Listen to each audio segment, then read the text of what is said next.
ఇప్పుడు చాలామంది మనం ఫై ముఖ్యంగా అమ్మాయిలు ఫైబ్రాయిడ్స్, సిస్ట్, ఫాలికల్స్ ఈ ప్రాబ్లమ్స్ ఎక్కువ మందికి వస్తుంది. ఎక్కువసేపు కూర్చొని పనిచేసే వాళ్ళు, ఎక్కువ స్ట్రెస్తో పనిచేసే వాళ్ళకి, కదలకుండా పనిచేసే వాళ్ళకి అందరికీ కూడా ఇవాళ ముఖ్యంగా మహిళల్లో అందరూ ఎదుర్కొంటున్న సమస్య ఏంటంటే fibroids. Uterus fibroids, uterine fibroids ఉండొచ్చు, ఒవేరియన్ సిస్ట్ కావచ్చు, ఏదైనా కావచ్చు. అలాగే any cyst in your body, అంటే మీ బాడీలో ఎక్కడైనా సిస్ట్ ఉండొచ్చు, బ్రెస్ట్లో కూడా ఉండొచ్చు సిస్ట్. వీటన్నిటికీ కూడా అది క్యాన్సర్గా ఉండుండొచ్చు, లేకపోతే లేకపోవచ్చు. అలానే క్యాన్సర్ కణాలు, క్యాన్సర్ వచ్చే ట్యూమర్స్ ఉండొచ్చు మనకి ఎక్కడైనా సరే. వీళ్ళందరికీ కూడా ఆ ఫైబ్రాయిడ్స్, సిస్ట్, వాటర్ సిస్ట్లు అనేవి ఎలా తగ్గుతాయి? ఖచ్చితంగా మీరు యోగా చేయాలి. యోగాలో కొన్ని దానికి సంబంధించిన ముద్రలు ఉన్నాయి, అలాగే కొన్ని ప్రాణాయామాలు ఉన్నాయి, అలాగే ఆహార విధానం పద్ధతులు ఉన్నాయి. దానితో పాటుగా మీరు శిలాజిత్తును కూడా యాడ్ చేసుకున్నట్టయితే తొందరగా గైనిక్ ప్రాబ్లమ్స్ అనేవి ఏవైతే ఉన్నాయో ఆ ఇష్యూస్ చాలా తొందరగా తగ్గుతాయి. మనకి రెగ్యులర్గా శిలాజిత్ ఇప్పుడున్న పరిస్థితుల్లో శిలాజిత్ రెగ్యులర్గా వాడడం వల్ల మనకి తొందరగా ఇలాంటి సమస్యలు రాకుండా ఉంటాయి. ఫైబ్రాయిడ్స్ ఉన్నవాళ్ళు, ఇర్రెగ్యులర్ పీరియడ్స్ ఉన్నవాళ్ళు, సిస్ట్ ఉన్నవాళ్ళు వీళ్ళందరూ కూడా ఈ శిలాజిత్ వాడాలి. శిలాజిత్ చాలా తక్కువ, అంటే రోజు వాడాల్సిన అవసరం లేదు. కొంచెం చిన్న ఒక బఠానీ గింజంత తీసుకుని దాన్ని మీరు వాటర్లో ఆల్టర్నేట్ డేస్ వాడండి. ఇప్పుడు చాలామంది, అంటే ఇప్పుడు మనకి బాగా సమ్మర్ స్టార్ట్ అయింది, దీని వలన సైడ్ ఎఫెక్ట్స్ ఏమంటే ఎటువంటి సైడ్ ఎఫెక్ట్స్ ఉండవు. కాకపోతే కొంచెం ఇది వేడి చేస్తుంది. మనకు ఆల్రెడీ ఇప్పుడు వేడిగా ఉంది కాబట్టి ఎవరికైనా వేడి చేసే గుణం ఎక్కువగా ఉంటే ఆల్టర్నేట్ డేస్ వాడండి. అలాగే ఎక్కువ వేడి చేస్తుంది అని అనుకున్న వాళ్ళు తిన్న తర్వాత తీసుకోండి. బ్రేక్ఫాస్ట్ చేసిన తర్వాత, మీరు ఫుడ్ తీసుకున్న తర్వాత ఒక 20 మినిట్స్ తర్వాత ఇది వాటర్లో కలుపుకొని తీసుకోండి, లేదా మజ్జిగలో కూడా కలుపుకొని తీసుకోవచ్చు. ఇలా తీసుకుంటే ఫైబ్రాయిడ్స్ బాగా కంట్రోల్లోకి వస్తాయి, సిస్ట్ బాగా తగ్గుతుంది.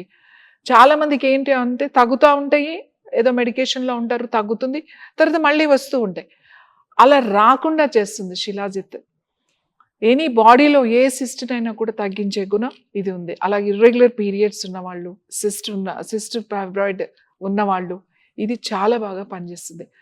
ముఖ్యంగా ఆడవాళ్ళకి ఎముకలు బలంగా ఉండడానికి ఎప్పుడూ ఎనిమిక్గానే ఉంటారు, ఎప్పుడు బోన్ స్ట్రెంగ్గా ఉండదు. చాలామందికి 30-40 ఇయర్స్ వచ్చినాయి అంటేనే ఆస్టియోపోరోసిస్ వచ్చేస్తుంది. 45 వచ్చిందంటేనే మీరు టెస్ట్కి వెళ్తే ఆస్టియోపోరోసిస్, మీ ఎముకలు అరుగుతున్నాయి అని చెప్తారు. అంటే మనం ఒక్క కాల్షియం తీసుకుంటే మనకి ఎముకలు బలంగా ఉంటాయి అనుకోవడం పొరపాటు. మన ఎముకలు బలంగా ఉండాలి, అరిగిపోకుండా ఉండాలి అంటే ఈ శిలాజిత్ తీసుకోవాలి రోజు. ఇలా తీసుకున్నట్టయితే మీ బోన్ చాలా స్ట్రెంగ్తన్గా మారుతుంది.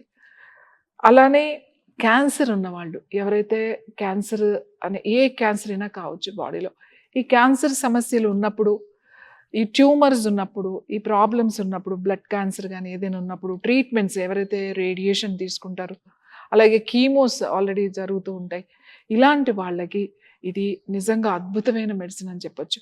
వాళ్ళు తీసుకుంటే వాళ్ళ ఇమ్యూనిటీ బాగా ఇంప్రూవ్ అవుతుంది.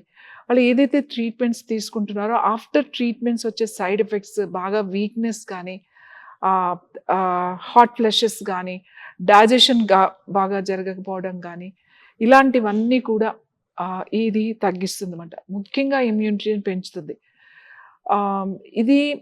అయితే ఈ శిలాజిత్తుని వాడేది, ఇది క్యాన్సర్ వాళ్ళకి కొంచెం కాంబినేషన్ వేరేగా ఉంటుంది. అంటే వాళ్ళు ఎవరైనా క్యాన్సర్ ఉన్న వాళ్ళు వాడాలి అని అంటే వాళ్ళకి ఆ ప్రాబ్లం చెప్తే ఆ శిలాజిత్ ఇస్తారు. ఎందుకంటే శిలాజిత్ డైరెక్ట్గా వాడచ్చు, కానీ కాంబినేషన్ ఇంకా వేరే హెర్బల్ కనుక కలిపి వాడితే వాళ్ళకి ఇంకా చాలా బాగా పనిచేస్తుంది. ఇంకొక విషయం చెప్తున్నా, మనకి ప్రివెన్షన్ ఎలా చేయాలి, క్యాన్సర్ మనం రాకుండా చేసుకోవాలి. ఇప్పుడు ఎక్కడ చూసినా క్యాన్సర్ క్యాన్సర్ అని వింటూ ఉన్నాం. ఈ క్యాన్సర్ అనేది మనకు రాకుండా ఉండాలి అంటే కూడా మనం ఆహారంలో మనం సంవత్సరానికి కనీసం ఒక 2-3 నెలలన్నా కూడా ఈ శిలాజిత్ వాడాలి. వాడితే మనకి క్యాన్సర్ని కూడా ప్రివెన్షన్ చేసే గుణం దీనికి ఉంది. మన ఫ్యూచర్లో రాకుండా ఉండాలంటే మంచి నిద్ర, మంచి అలవాట్లు, ఒక క్రమశిక్షణ మనకి ఉండాలి. అలాగే రోజు ప్రాణాయామం బాగా చేయాలి. ప్రాణాన్ని మనం ఇంప్రూవ్ చేసుకోవాలి. ఎందుకంటే మన శ్వాస, మనం ఇవాళ 2 ఎనర్జీస్‌తో మనం బతుకుతున్నాం. ఒకటి శ్వాస అయితే, ఒకటి ఆహారం. మీరు తీసుకున్న ఆహారం మీ బాడీకి పూర్తిగా అందాలి అనంటే కూడా ఈ ఆక్సిజన్‌తో పాటే న్యూట్రిషన్ వెళ్తుంది బాడీలో అన్ని ఆర్గాన్స్‌కి. ఈచ్ అండ్ ఎవ్రీ సెల్‌ని యాక్టివేట్ చేస్తుంది. ఆ తీసుకున్న ఆహారం కూడా మన బాడీకి అందాలి కరెక్ట్‌గా అనంటే ప్రాణాయామం చేయాలి అందరూ కూడా. యోగా అనేది మీ జీవితంలో ఒక భాగం చేసుకోవాలి. ఇలాంటి సప్లిమెంట్స్ మనకిక్కడ ఎన్నో వేదాలు, ఎన్నో వందల వేల సంవత్సరాల నుంచి మన గ్రంథాల్లో ఈ శిలాజిత్తుని మనకి చాలా చక్కగా వివరించారు. చరక సంహితలో కానీ, సుశ్రుత సంహితలో కూడా ఈ శిలాజిత్తుని మనం ఎలా వాడాలో కూడా చాలా చక్కగా వివరించారు. ఆయుర్వేదాల్లో ఎన్నో ఔషధాల్లో ఈ శిలాజిత్తుని కలుపుతారు. బలానికి ఇచ్చే వాటిల్లో కానీ, ఎముకల బలానికి కానీ, ఎనిమిక్‌గా ఉన్న వాళ్ళకి కానీ, క్యాన్సర్ ఉన్న వాళ్ళకి కానీ ఇచ్చే మెడిసిన్స్‌లో, ఈవెన్ ఫార్మాస్యూటికల్స్ వాళ్ళు కూడా ఈ హై క్వాలిటీ ఆఫ్ శిలాజిత్ మొత్తం కూడా మనకి ఎక్స్‌పోర్ట్‌లోగా వెళ్ళిపోతుంది. ఇది ఇంటర్నేషనల్ మార్కెట్‌లో ఈ శిలాజిత్‌కి చాలా వాల్యూ ఉంది. ఇంత అద్భుతమైన, ఇంత ప్యూర్ అంటే ఇంత స్వచ్ఛమైన శిలాజిత్ దొరకడమే మనకి చాలా కష్టం. దాన్ని మనం కరెక్ట్‌గా ఉపయోగించుకున్నట్లయితే మనం ఆరోగ్యంగా ఉంటాం.